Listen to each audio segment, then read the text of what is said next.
started with a big bang and a blast-off, thrusting Sputnik into orbit.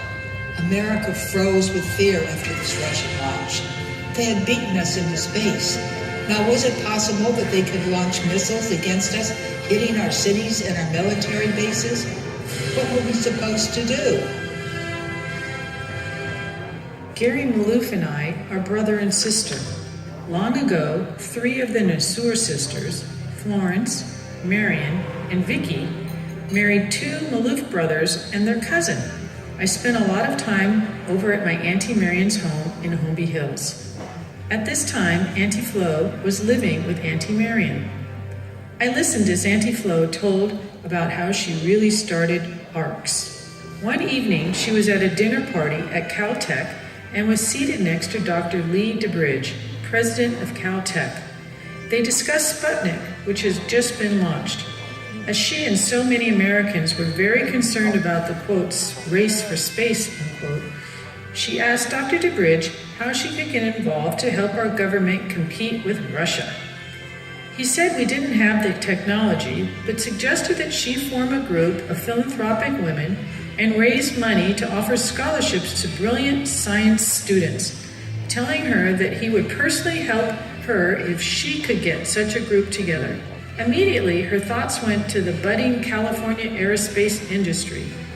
Flo relentlessly kept contacting the aerospace CEO, who relentlessly continued to refuse her calls, telling their secretaries, get rid of her. She was so persistent that some finally realized she would not be ignored and donated money, provided she would promise to stop calling. But they gave Flo their wives' names and phone numbers. ARCS was born with the aerospace wives. We were on our way. Now, Auntie Flo had her vision and her dream of what could be. Science and society would sparkle together in a unique partnership. Florence then turned her attention to the public figures in both government and the entertainment field. She was able to persuade President Eisenhower, who issued a proclamation congratulating the creation of ARCS. She enlisted the help of Mayor Sam Yorty. She fearlessly approached Governor and Mrs. Reagan and encouraged them to attend many elegant and formal dinner parties. Frank Sinatra and Danny Thomas were also our guests. She encouraged Lois Linkletter to join. Now it was time, she realized, to have the goal and a creed upon which to build this new baby, one that would create a pathway to be followed by others who she dreamed one day would come after her. Our goal became our focus on excellence in science, as science is the key to our safety and our future. Science creates the technologies that benefit all humankind without regard to borders.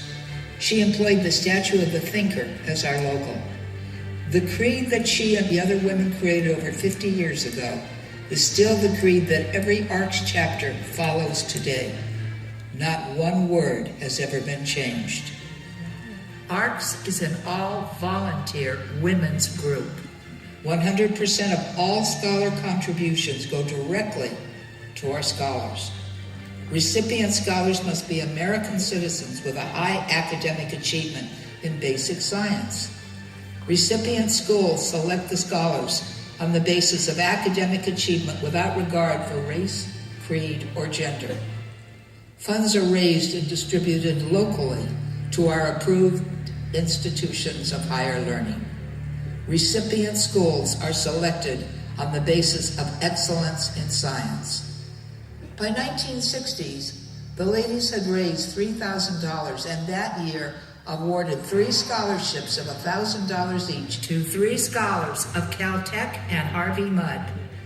Now Florence realizes that she has to grow the baby. So in 1963, ARCS goes national, with the newly formed chapter of Houston joining us. Florence also started the Gold Cup balls, from eggheads to socialites. In 1965, she enlists the help of her nieces Marlene MALOUF Hall and Carol MALOUF, and asks them to start a younger women's group, which is called ARCS Juniors. My mother, Marlene MALOUF, was born in Los Angeles to Marion and Bert MALOUF. Her sister Myrna and brother Robert soon followed. Upon her graduation from UCLA, where she met my father, They were married on a dark and stormy evening in 1956. As newlyweds, they moved to Tucson, where my dad learned to fly. Then they moved to Homestead Air Force Base in Miami, Florida, where Dad was co-pilot on a Boeing B-47. In its belly, they carried the A-bomb. At the Officers Club, needing a fourth for bridge, Mom met this really cute girl, Barbara Michelli. Barbara and Tony Michelli became lifelong friends. Mom and Dad had 3 children, John Hall of Phoenix, Arizona, Jeannie Fontana, MD and PhD, and me, Jacqueline Penner. After Dad finished his military career in 1957, Mom and he moved back to Los Angeles. In 1965, Mom was asked by Auntie Flo to start a group of young women who were, for the most part, the daughters of the ARC's members. So together with Betty Morgan, they encouraged many of their young friends to join, and ARC's Juniors was born. These ladies became some of my mom's best friends. She spent many happy hours with them as they traveled together, played bridge together, and played paddle tennis at the Bel Air Bay Club. She had a great ability to match people together who had much in common. If you knew my mom, you knew that she was brilliant. So, needing more mental stimulation, she went back to school where she earned her registered nursing degree and then her nurse practitioner degree.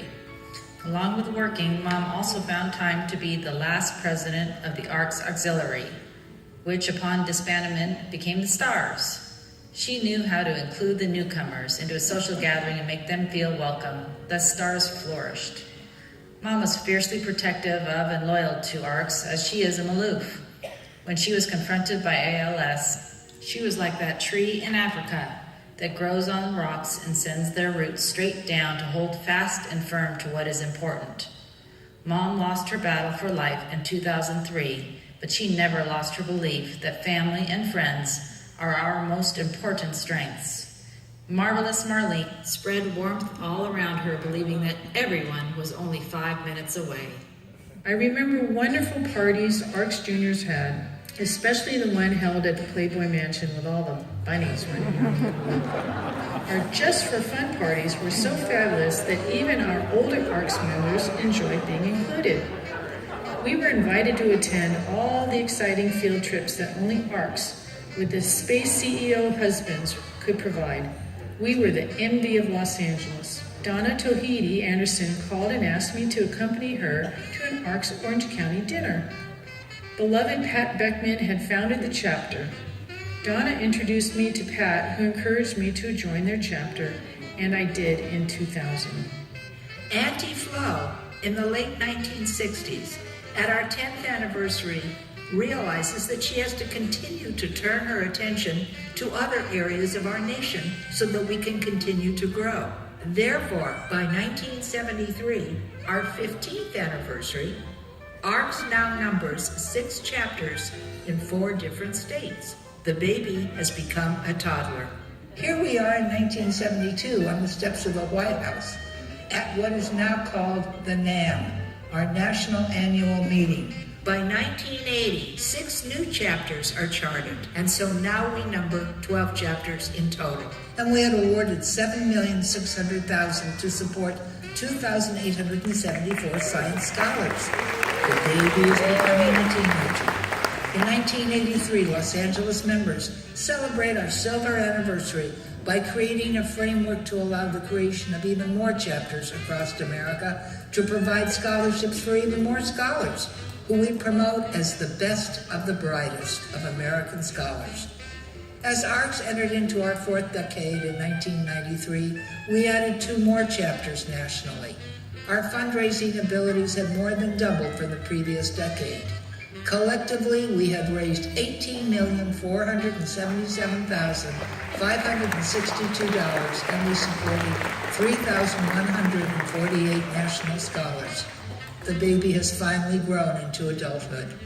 All along the way, we were supported by our lovely members, while we had fun forming lifetime memberships.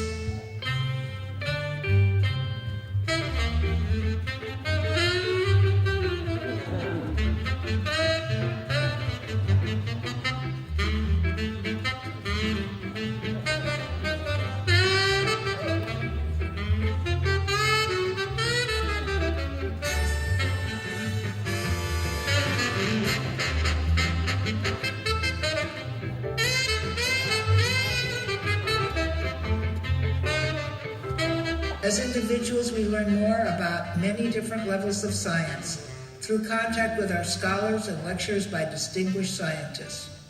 By 2008, our 50th anniversary, we had grown to more than 14 national chapters, had raised $66,600,402, and had awarded 12,092 scholar awards. Just 1 year later, in 2009, CASE, Council for Advancement and Support of Education, awarded ARCS its highest prize. We were singled out for our distinguished service in education. This honor was the result of our fundraising capacities and our abilities to award so many national educational science awards. Our Scholar Awards represent the largest gifts provided by any private membership organization in the United States. All along the way, we have been supported by the MALOUF family, whose Auntie Florence started our organization. I am Gary MALOUF, the son of Vicki and Billy MALOUF and the brother of Carol MALOUF. Auntie Flo was my aunt and my mother's younger sister. All my life, the MALOUF family through Moto Day and now our shopping center stood for and have been financially behind ARCS. We have believed in the vision of Auntie Flo, so our current generation of MALOUFs have followed my aunt's dream by financially sponsoring this event tonight. It was her vision that the aerospace industry would be the cornerstone of ARCS, the charitable organization that she founded. So our family wanted to honor her dream by returning to space exploration with Endeavour and Captain Mark Kelly. I thank you, our guests, for continuing to see the importance of our family's vision of making America stronger and safer through the scientific advancements made by brilliant scholars, financially enriched by ARCS. I became actively involved with ARCS through my cousin Marlene MALOUF Hall, who was like my sister. She was the founder, along with Betty Morgan, of ARCS Juniors. I went to their events because their friends were more my age and I could better relate to them. My then wife, Elaine MALOUF, was asked by Marlene to join, and so she did. It was difficult to say no to anything Marlene asked you to do. Since Marlene's death in 2003, I have actively sponsored tables at various ARCS galas. When my friends ask me why donate to this ARCS charity, I replied that there are no other charities like ARCS. It fills a gap in education. Most charities give to children. They try to level the playing field. ARCS supports college scholars and postgraduates in their quest for excellence by keeping America stronger for all of us and our grandchildren. That is the real strength and future of ARCS. Those beliefs were the dreams of Florence MALOUF and are the reason why today's young women will continue to join ARCS. One of my earliest memories of ARCS is through my mother, Marion MALOUF, who worked behind the scenes doing all the follow-up and organizing for her sister, my Auntie Flo, who was the front person and the face of ARCS at the time. My mother didn't like to be the center of attention. She just did the work and grew her prize-winning Cymbidium orchids, which many of you will remember she donated for the Orchid Ball. That way she carried on my father's orchid hobby and kept his memory alive. I grew up on Baroda Drive in Holmby Hills. After graduating from USC and earning an MBA in real estate and finance in 1973, I started to escort my mother to ARCS galas since my father, Bert, had passed away some years before. One of my early memories is the year that Gumps in Beverly Hills hosted a cocktail reception for ARCS, and then all of the guests walked across the street to the Beverly Wilshire Hotel for dinner and dancing. It was an exciting and elegant evening. I also have fond memories of many of the ARCS Juniors parties. My sister Marlene MALOUF Hall had founded the Juniors. Their parties were usually less formal than the LA chapters, so many of those ladies and their husbands often attended the parties in costume. After Marlene passed away in 2003, the MALOUF family has sponsored special tables in her memory at the ARCS galas. Cousin Carol MALOUF and I have donated scholar awards to the Orange County chapter for the last several years. For the gala this year, it has been my great pleasure to help with the layout of the Endeavour Pavilion. This is what I have done for MALOUF Properties. All of the creation and planning of the physical design and layout of the buildings in our shopping centers and medical building. However, like my mother, I usually prefer to work behind the scenes. To me, the strength of ARCS is that it fills a category in supporting the college education of future scientists, which no other charity does. I believe it is these funded scientists who will continue to keep America safe and strong and on the forefront of cutting-edge technology. We have seen how the baby grew from infancy in 1960 with the awarding of 3 scholarships to the STEM giant that we have become today.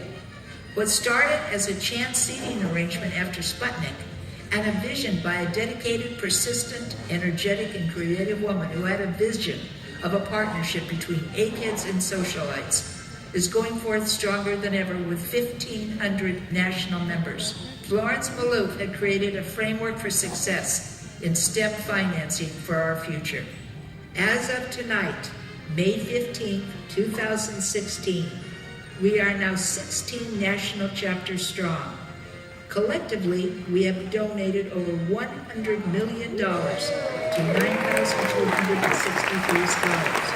We have funded over 15,965 years of scholar awards, and we have partnered with 53 academic institutions in 608 separate departments. 3,600 patents are registered to 1,000 ARCS scholars. 1,800 science-related startups have produced over $10 billion in annual income. Los Angeles Founder Chapter alone has donated over $28 million to more than 3,500 scholars. When I hear our brilliant Orange County ARCS scholars speak at dinners in the Beckman Center and tell about their research projects, I hear how accomplished, passionate, dedicated, and articulate they are about their cutting-edge technology. That is the real promise of ARCS.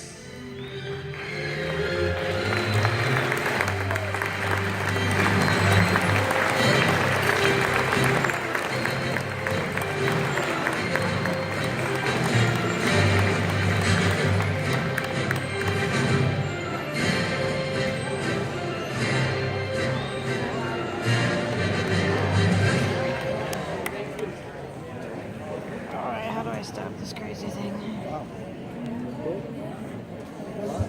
Outstanding film. And we thank Mayor Heaton for How do I get this back to normal? Back to capture?